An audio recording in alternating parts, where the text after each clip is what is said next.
of franchising.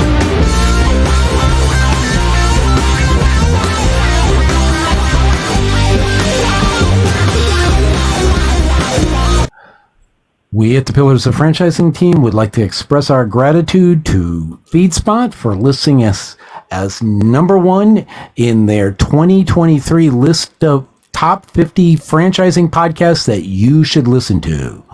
Thank you from everyone here at Pillars of Franchising.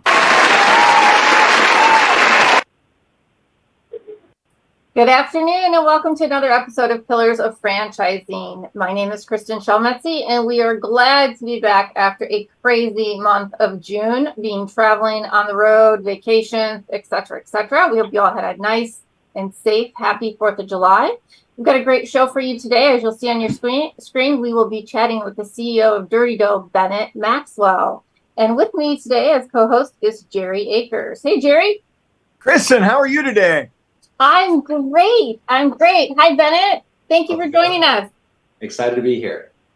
Excellent. And I'll apologize up front because I'm in my lake house and the sun is in the wrong place, so my head is blocking the sun so that we can have a decent picture here. So it's exciting to have Bennett on the show. I've known Bennett for, a year or so now, maybe a year and a half, and we've had some great conversations. Really enjoy hearing about his progress.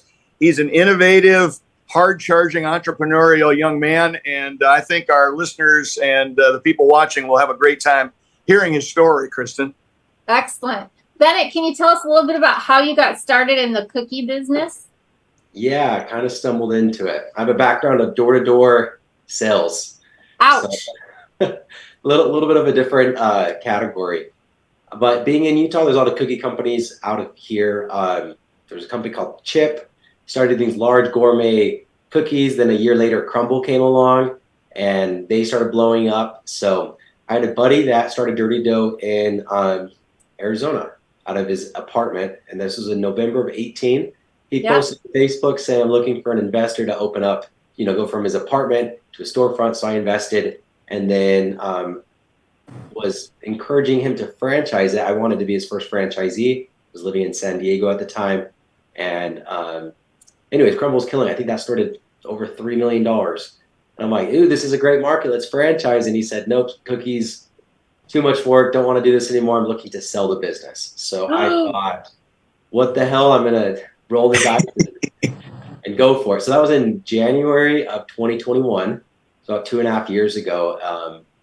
But yeah, up until I bought the business, I invested 100% passive. And I worked on shaved ice in high school for a summer. Other than that, no food, definitely no franchising experience. Wow. And you just went head first. See, I'm terrified of food because I haven't I was a waitress and that kind of stuff, right? Real cooking, but to go into food makes me really nervous. But from what I understand, what I'm learning about your brand is you don't really have to be in food to own a Dirty Dough, right? You don't have to have past food experience.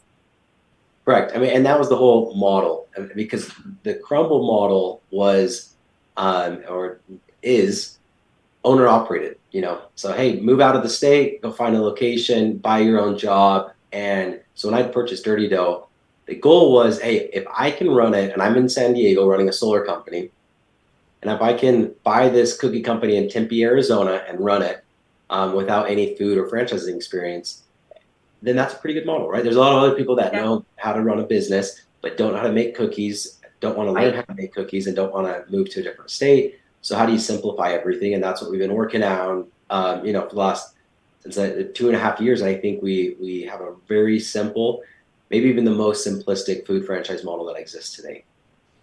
Well, I have so many things that I like to point out and get Bennett talking about. And, one of them is I want to point out, and Bennett and I have talked about this before, because of the way he built his brand as opposed to some of his competitors, it makes it much more scalable, which allows investor sorts like those of us on this call to be involved in it. You don't have to have food experience, and you can own multiple units instead of being an owner-operator. And Bennett has done a phenomenal job about that. But he's also, caught some flack from some of his competitors.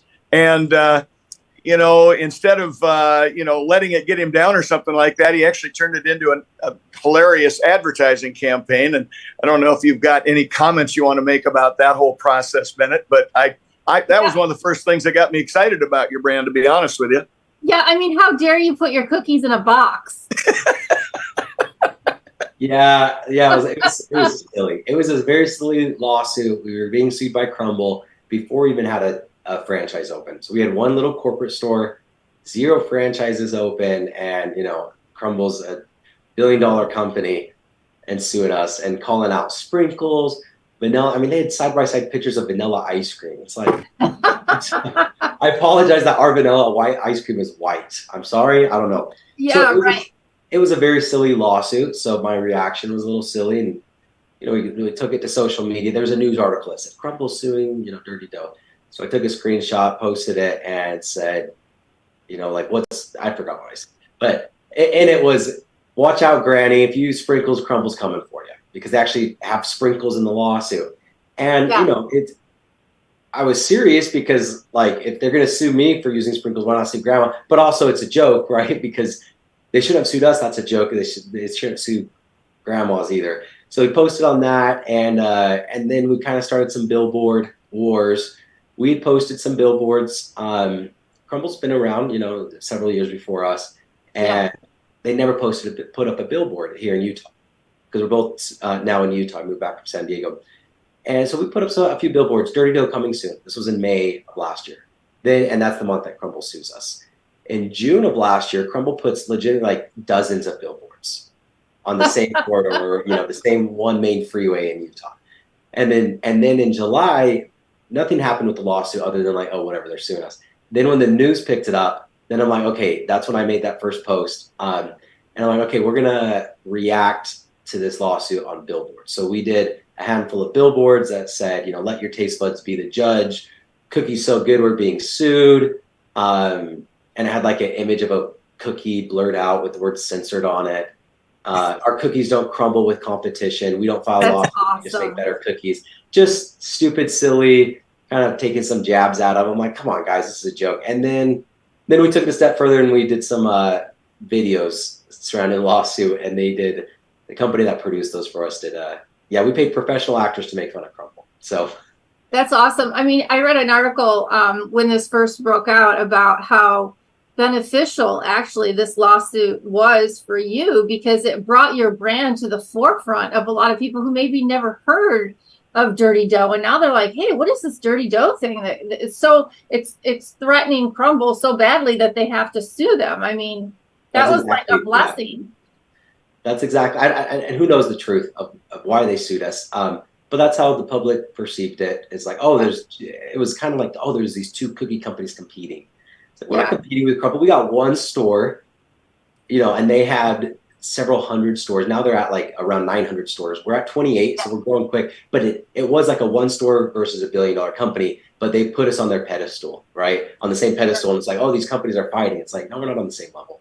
Not even close. But in suing us, I from the metrics that I've seen in the gourmet cookie space, a year and a month or 2 months after they've sued us, they did make us into their biggest competitor, both in locations open and locations sold. We're now their biggest competitor. Still very small compared to them, but our start and our growth has been a lot quicker than Crumble's. Well, Bennett, I forget the number because it's been a few months since we talked about it, but 2 months after all of the social media stuff and your actor-based videos started getting out, you had a monster month in license sales, if I remember right. Yeah, we did. No, I think the biggest month, maybe it was in October, because the leads started kind of pulling in. We started getting some national attention, and CNBC, Wall Street Journal, Good Morning America, things like that. And I think we had a month that we hit 60-something, 65 stores that we'd sold. So now, in those 18 months since we franchised, or 19, 20, whatever it is now, done about 370, and then 28 of those have opened so far. First store opened 13 months ago. So we've opened up.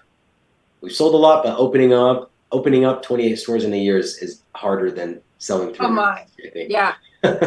So So let me ask you this, because all the hubbub about it, David and Goliath, all these good little things that people are saying. But from your perspective, why do you think people are racing to open Dirty Dough compared to so many other dessert brands that are out there right now? What is it about you? Simplicity and the team, probably in that order. So simplicity, looking at like our model versus any of the other cookie companies that I've seen. You have a crumble that it starts at your ingredients. You're buying a 50-pound bag of flour through Cisco and paying, I don't know, 45, 50 cents a pound. We bulk order everything. We don't go through Cisco. We order truckloads at time in super sacks. We get our flour at 30 cents a pound. So you start with your cost of goods, it's much less. Then crumble, you have a much larger square feet in your retail space because you have to store your own raw ingredients. Where what we're doing is we centralize everything.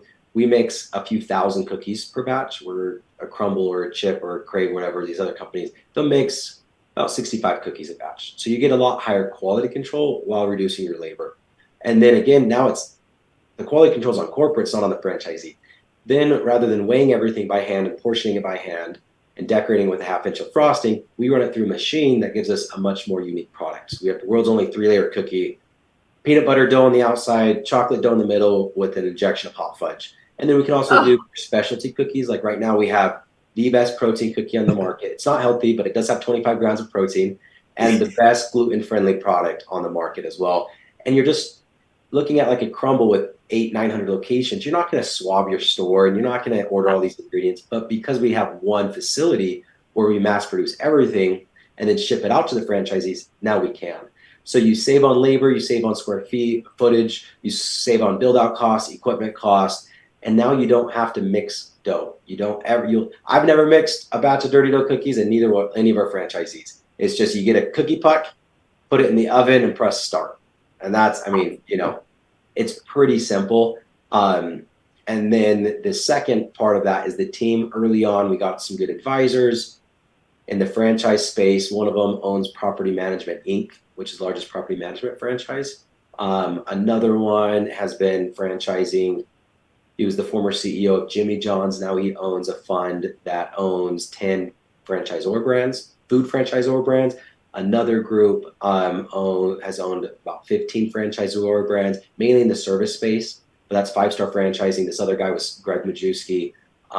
Steve Hart was the first guy I mentioned. Jill Summerhays has been our CEO since we started franchising. She's been CEO or founder leading a franchisor company for the last 40 years. She started her own company called Maui Wowie Smoothies and Coffee. That was in 1983. Grew it to over 650 open locations. So it's kind of, we're growing. I personally don't know what the hell I'm doing, but the team has a lot of experience, between the team and a former VP of Domino's that's opened up 2,000 stores. That's on our, one of our investors and lots of other high-level individuals. It's, hey, can we pull all this knowledge of opening up thousands of stores across several brands and shortcut the speed bumps that we would typically run into. So, awesome. A couple things just before we move off of that subject that really appealed to me as an investor that Bennett touched on. Square footage, much smaller than the footprint's much smaller. Anybody that's ever negotiated leases and all that kind of stuff understands that turns into a lot of money every month. So anytime you have something smaller, that's great. The build out cost, being a construction guy, just the refrigeration equipment that you need for one of your competitors' brands as opposed to what you need for your brand. And the one that really got me, because this is one most non-food people worry about when they're buying into food, was waste. And Bennett, with your brand, as opposed to a competitor that's bringing in a lot of raw products, there's going to be some raw products go to waste. In your brand, very little on the front end goes to waste, if any. And also, your competitors at the end of the day have to throw away cookies. And you came up with an innovative way to make sure those cookies don't go to waste, right? Yes. So there's I looked at the 3 areas of waste, and it's the raw ingredient waste, the, oh shit, I messed up a batch, I have to throw away the whole batch. You have teenagers, right? Are you scooping the flour? Are you patting it to make sure there's no air bubbles, but you don't want to compact it too much? Did you mix it too long? Was the butter at 70 degrees or 75? All of that will adjust your cookies. So those first 2 areas of waste have been completely eliminated. The third area of waste was I throw away my cookies at the end of the night. Well, we can repurpose most of them. And we got chocolate ice cream and vanilla ice cream, and that's all we had to add to the store. And then you take a day-old cookie and you put it in a shake with ice cream, right? Or we do the dirty scoop product, which is you reheat the cookie, you put it in a cup with 2 scoops of ice cream and 2 toppings. And those toppings are the same ingredients that are already going on top of the cookie anyway. So oh my God, I'm hungry. Cookies, 8 flavors, and then 8 flavors of cookies and 2 flavors of ice cream. There's 16 shake combinations at any given time and 16 dirty scoop products at any given time. And we only had to add 2 products, and then we're getting rid of waste. So you'll see, like on our ads, especially on Mondays, franchisees are due $2 off of a shake, because you can even sell a shake for half off and still make a margin on it, because you're getting rid of your cookies over the weekend and boosting sales on a Monday, which is typically the lowest day. Oh my God, I'm glad I don't have a dirty dough by me. I would have to go in every day for like 40 days to try all of these different combinations. Well, and another thing from a marketing standpoint, again, I just get really excited about this brand. You know, there are people who don't necessarily want to buy your cookies every day, but a lot of those people love to have a shake or your dirty scoop or whatever on the way home from work or for dessert at home after dinner or something like that. So in my opinion, you've broadened your potential base of customers, and you're going to have people that buy from you twice a day instead of once a day. So it's just brilliant. You say you don't know anything about it, but it's only the details. So I appreciate that. What he does know is how to control the costs, right? And to drive margins. And really, you know, Bennett, I laughed before because you said, well, I don't know. That's why I have a CEO. And it's like, that's exactly what the idea is, right? Everyone should be working themselves out of their job they have. Yep. No, definitely a big believer in that. And not that I'm not going to work, but if I'm responding to a franchisee or in the sales process or something else, I can't go kind of bigger picture and go pursue different activities that we're doing. Getting some, you know, right now we're working on some other projects, getting some celebrities involved, and huge interest there, and getting into event centers like the Raiders Stadium and the Houston Rockets, Dallas Mavericks. And those are kind of the things, because I've freed up my time on the day-to-day, I can kind of go pursue other avenues that are better for the brand. You had me to, right up to you said Raiders, and then it lost. Hey, Bennett, one thing that I want to touch on, we only got a few more minutes with you here, but the first time I heard you speak, this is something that really resonated with me. I think it means a lot to your franchisees.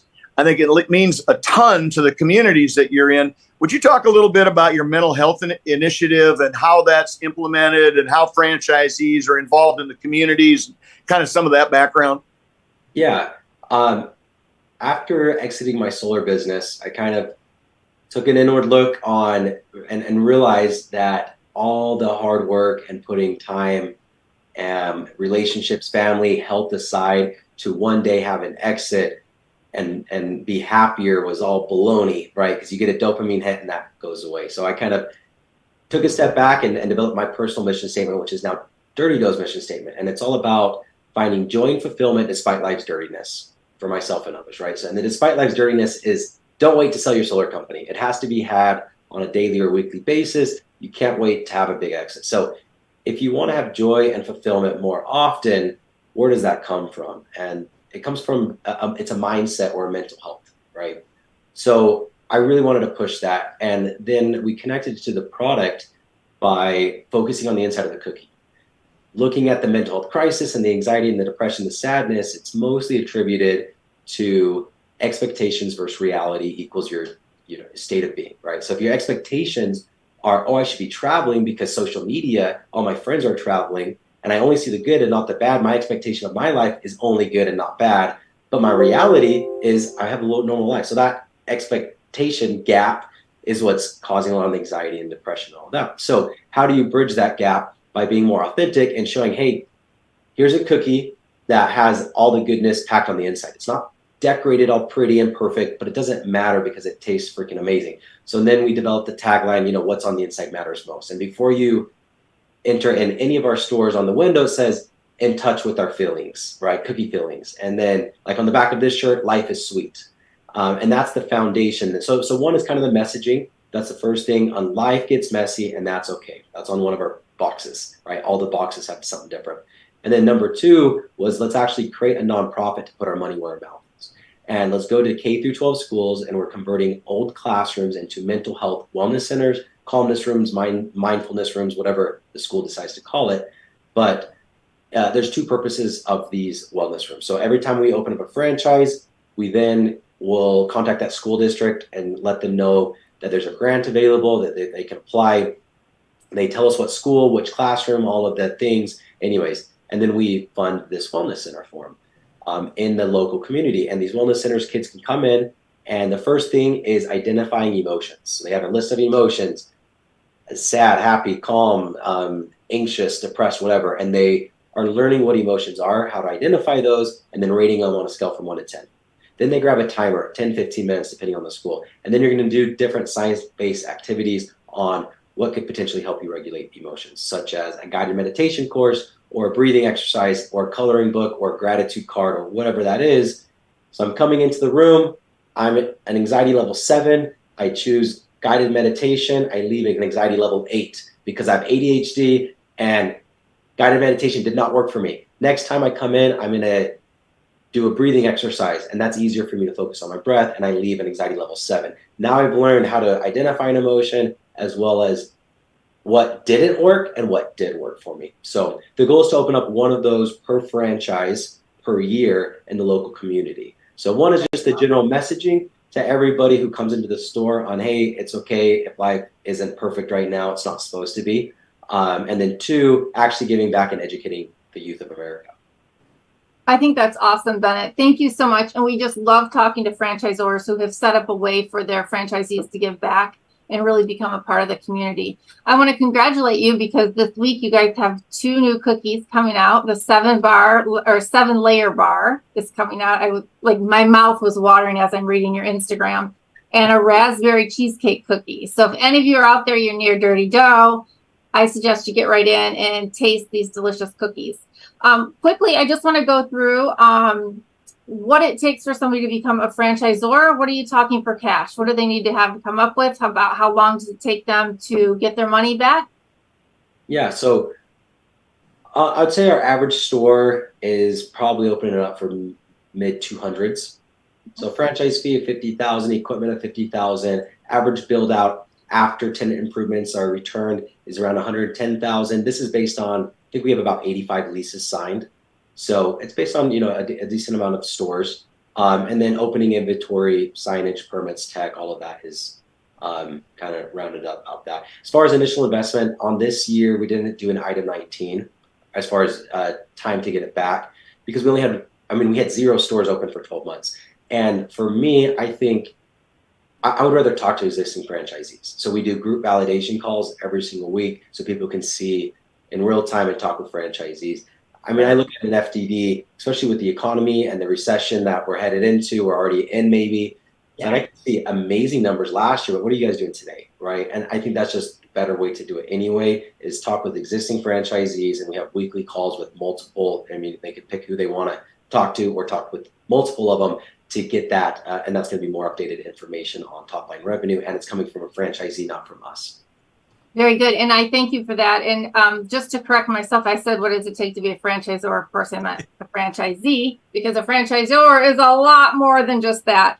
And I just want to let everybody know that you can find more information on Bennett as well as Dirty Dough at our website at pillarsoffranchising.com. We'll have all of his contact links on there. Bennett, we really appreciate your interview today, and we can't wait to see. I know you've got a busy year ahead of you with more openings probably than you can count on 2 hands. So good luck to you with that, and we look forward to having you on again soon. Thank you. Appreciate you guys having me. Good seeing you, buddy. Likewise, Jerry. Take care. Hey, franchise owners. How's your local marketing? Do you feel like you could use some help keeping up with your social media posts and comments and reviews? Do you wonder if you could be doing more to attract local customers? Are you able to identify new move-ins to your local area? At Westvine, we help franchisees like you reach more local customers through digital marketing. With daily monitoring, creative content, and ad placement, and customer data intelligence, we'll get your business in front of the people who want your products or services. We also work with franchisors who need an agency to handle the digital marketing for all of their locations. If you're ready to reach more local customers, give us a call at 805-265-5440 or visit us at westvine.com. That's 805-265-5440 or westvine.com. Andrea, welcome back. We've been missing you. Uh-oh, you're on mute. Well, gee, one day I'll stop being the rookie. It's nice to be back. I'm sorry, somebody is mowing their lawn right at this moment. I hope it's okay. It usually happens at my office, but I can't hear it, so hopefully our listeners can. Okay, good. Hey, did you know that so first of all, talking to him made me so hungry, and I've been doing so good without eating sweets, and I'm like, oh my God, these stuffed cookies. I was doing some research on them before the show, and if you're just having a craving like me, providing they're in your area, you can have them delivered from Uber Eats or Grubhub. I don't want to know that information. That makes it far too easy. But I'm like so impressed. I know. Yeah. Okay. So, anyways, let's talk about this though, because he really has a big challenge. Not only has he grown exponentially just in the last year or so, but he's got a lot of franchisees he's got to get open. You are a franchisor, a franchisee, a founder. What are you thinking about some of the challenges that he faces? Well, I mean, first of all, he checks all the boxes in terms of what I think is step one in terms of considering whether or not you even have something that's franchisable. But if I can just take a step back, I think it's so impressive to me that it's hard to sell that many locations, first of all, and then it's hard to get that many open. There's so many franchisors that sell.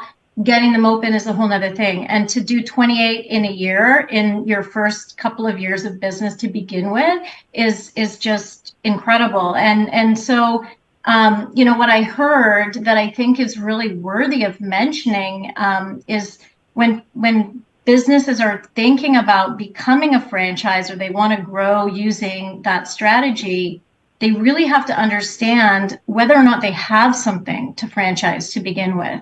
And, it's a tough conversation because a lot of businesses, they just don't, or they need to refine what they have.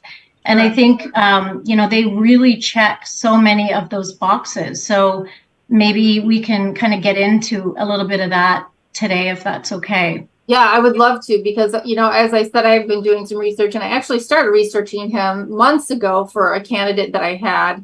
Mm-hmm. And they don't work with consultants. So I was like, okay, well, I can't really get what I need from them. And then today, I read even more information. I'm thinking, how are they possibly going to do this and scale with all the supports in place? Mm-hmm. Well, I mean, you can't just have a good business. And I think that, this is such a great example of checking so many boxes, because obviously there's a good business. It's a product people want, they want to buy.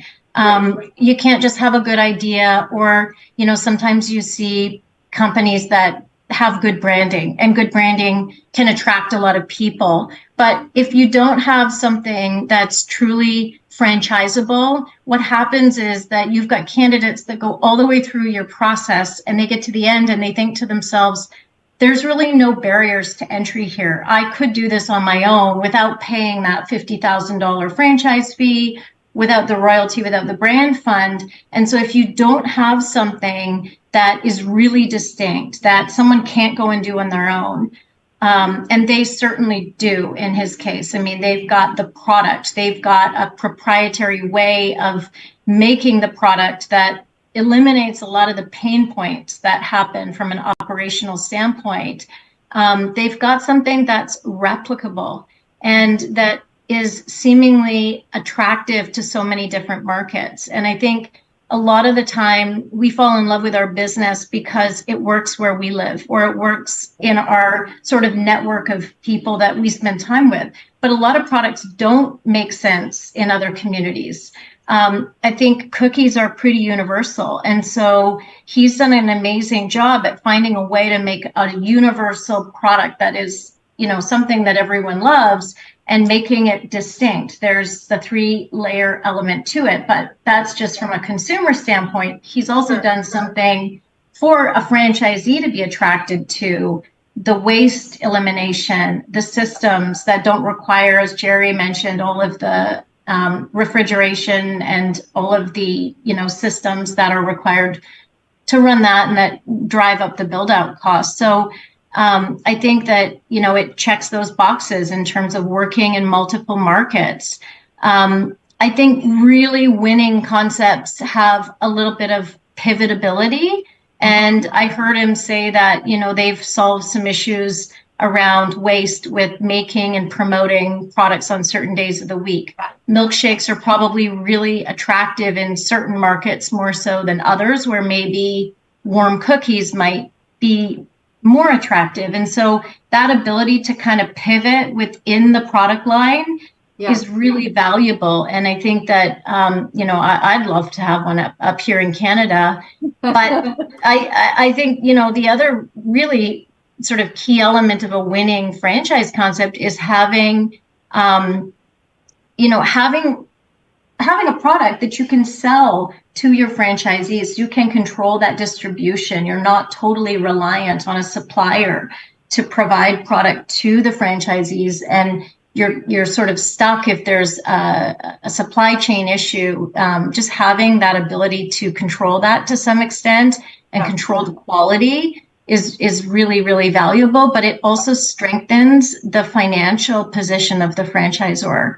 And, franchisors that have a strong financial position have the ability to really support those franchisees, get them open, bring, really important talent to the table. So I just feel like this is such a great case study in checking all of those boxes and in making sure that before he even started, he had so many of these things considered. If there was one area of support, improvement, advice that you would give to someone like Bennett, what would it be? It's hard because I haven't spent a ton of time with understanding exactly how the operations work. But one of the things that I've seen a lot in the work I've done as a franchisor, working with other franchisors, whether they're big or small, is having just really solid operations management systems, as well as having really strong learning management systems. And I don't mean Google Drive. Google Drive is okay to a point, but there's suppliers that can provide tools to really simplify how you can roll out these practices. And I think some of the time what happens with systems is the selling part comes first because they really want that revenue from the franchise fees. But if they don't have the operations in place, it does really collapse. So you can get to a certain amount of units, but if that's not really, really solid, it's a house of cards. And it's not that it can't be solved. It's just hard to build the rocket ship as it's flying through the air. So, I don't want to say you should have everything perfect, because you'll never have it perfect. A system is an evolving process. Things you grow, you need to keep adding to that rocket ship and make it better and faster and more efficient. But you definitely have to have these things considered. An operations manual is not the same as your corporate training manual. That is almost, to some extent, a legal document. So, a lot of those things have to happen before you start selling. And I see a lot that people try to do them in tandem, and it really can backfire, because if you have unhappy franchisees, you're not going to get more past that 100 unit stage. And I think I'm not saying that's where this concept is at. I haven't had a look under the hood, but I think it's common when there's a high growth without time to build that infrastructure. Absolutely. Thank you, Andrea. I love your perspective on it. Andrea, thank you very much for your time this week. We love having you on the show, and we're so glad to see that you're back. Thank you. We'll chat with you soon. 50 graduates resulting in 7 new franchisees owning 8 franchise brands, more than a dozen skilled graduates who are employees of franchise companies, all of them having earned a concentration in franchising exclusively granted by the Titus Center at Palm Beach Atlantic University, plus more than 80 franchise professionals on our advisory board. The Titus Center for Franchising is on fire in West Palm Beach, Florida. What do you need to join us? My students want to hear from you. They may even want to buy your franchise or work for your company. TitusCenter.com. Karen, Wow. yay! How are you? Great.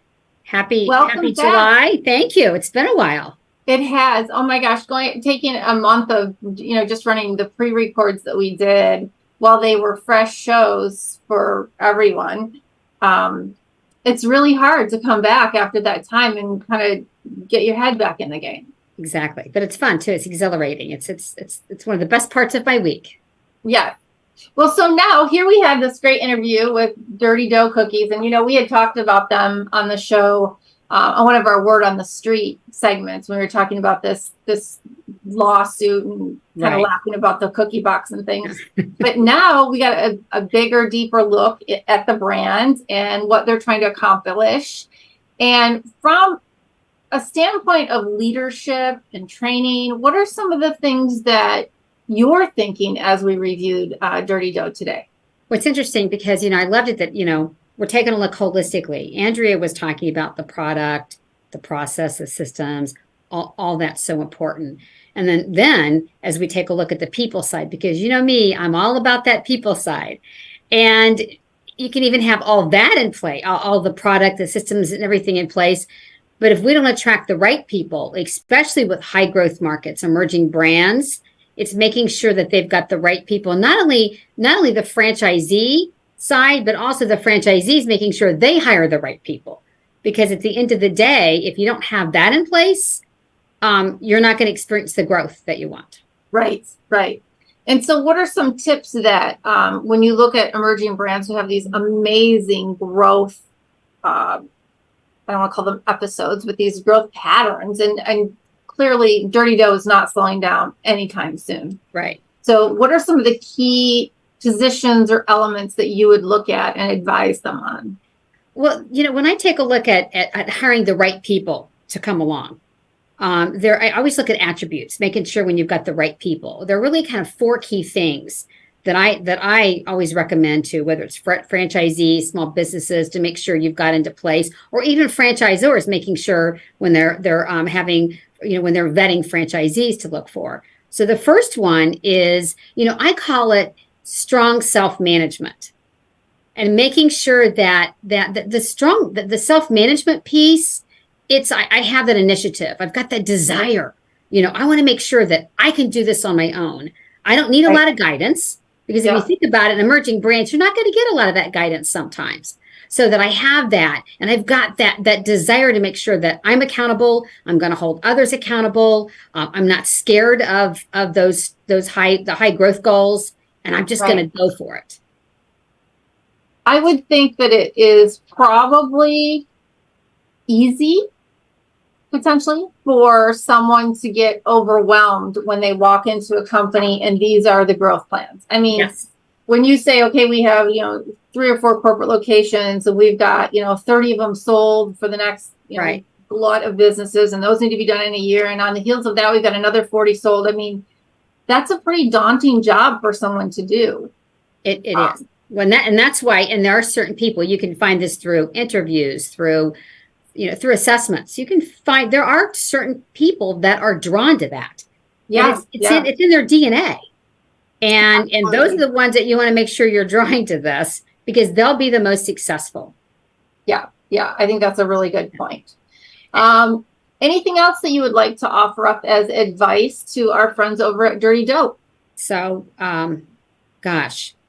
what advice would be, again, and it seems like I loved it. Bennett's already on the train of getting the right people. I love it. He's like, I've got this person, that person, that person.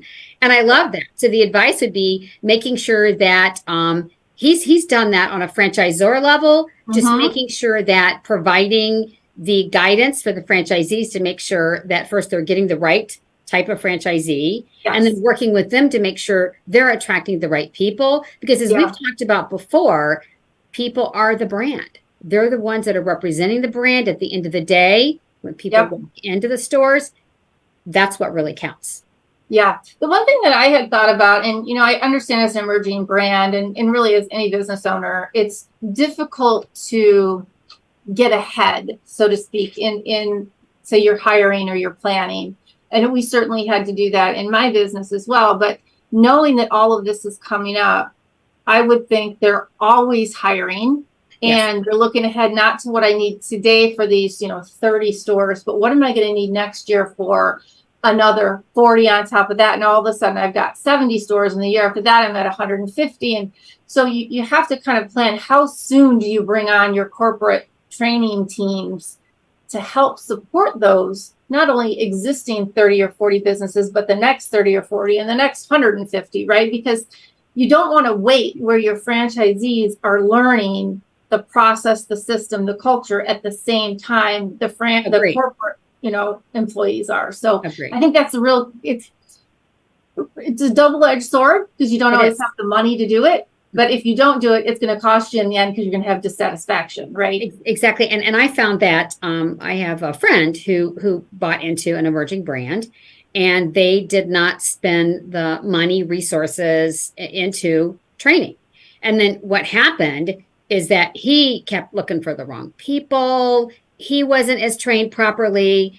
And he was getting really stressed out, because he felt like he was losing money, was not meeting his growth goals, felt like he wasn't supported.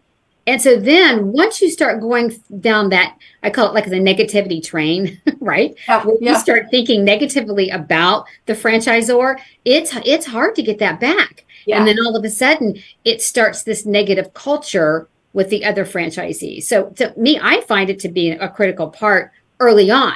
And you can build out on, okay, what do we do? Level 1, level 2, level 3, level 4. You don't have to go all the way at first, but making sure that you've got those plans into place and some of those mechanisms into place pretty early on. Yeah, I would have to say, if I were looking for a franchisee for him, it would have to be somebody who is used to working in a real moving and shaking environment, somebody who's high energy, good with following the rules and procedures and policies, but maybe also able to step back and look at the bigger picture to where things can or may have to be tweaked for those big growth spurts. So I think it'll be really interesting. I'm super excited to see where they go. And I think it's great that, this lawsuit has really helped them sell their brand by getting the name out there. Right. Well, and this is where they turned something into something that could have been really lemons negative. to lemonade, right? I call it, and another key thing, adaptability and resilience. That's where that comes in. So it's not like, oh my gosh, we're getting sued, this is happening. It's like, how can, in what ways can we turn this around? What can we do to make it good? And again, those are key qualities of what you need in a franchisor and a franchisee. Yeah, absolutely. Absolutely. Well, thank you so much, Karen Kimsey Sword with Dale Carnegie. We appreciate having you on the show today, as always, and look forward to seeing you again next week. Thank you. And I'd like to let you all know some exciting news that we are now officially on the app Audible. So if you're like me and you like to fall asleep listening to stories at night, check us out, Pillars of Franchising on Audible. And thank you all for joining us on the show today. And thank you to Bennett Maxwell of Dirty Dough. We appreciate our $1 Million mentors, Jerry Akers, Andrea Mundy, Ray Pillar, and Karen Kimsey Sword for their continued commitment and insights. You guys are truly wonderful to work with. Thank you to Laura List, our franchise lawyer. And last but not least, a shout of thanks to our chief PITA and producer, Fred McMurray. I am Kristin Selmeczy, your 5th franchising mentor, and together we are your resource for franchising success. And remember to join us again next week at 4 p.m. Central Standard Time, because the dream starts here. Have a great week.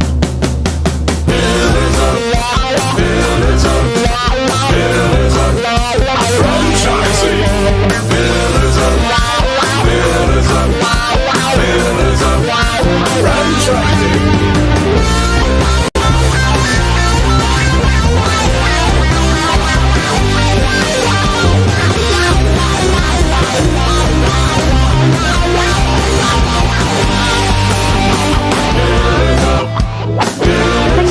using Blog Talk Radio. Goodbye. Franchising.